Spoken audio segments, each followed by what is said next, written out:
तर महिना चालू होता आषाढ आणि माझ्या यूट्यूबच्या फीडवर रोज कापण्यांचेच व्हिडिओ येत होते. म्हणून मी विचार केला की चला आपण पण कापण्या बनवून घेऊयात. त्यासाठी मी इथे 1 वाटी पाण्यामध्ये 1 वाटी गूळ विरघळून घेतला आहे आणि ते मिश्रण थंड होईपर्यंत इकडे मी 3 वाटी गव्हाचं पीठ, 1 वाटी बेसनाचं पीठ, बडीशेपची पावडर, वेलची पूड आणि थोडासा सोडा आणि मीठ घालून विरघळलेला गूळ त्यामध्ये हळूहळू घालून मिक्स करून घेतला आहे आणि त्याला 10 ते 15 मिनिटांसाठी रेस्ट करून घेतला आहे.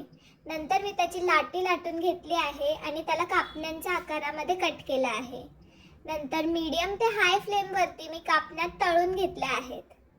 आता चहा सोबत खाण्यासाठी कापण्या एकदम तयार झाल्या आहेत. हा पहिलाच गाणं होता म्हणून सगळ्यात आधी देवासमोर ठेवण्यासाठी कापण्या काढून घेतल्या. श्री स्वामी समर्थ.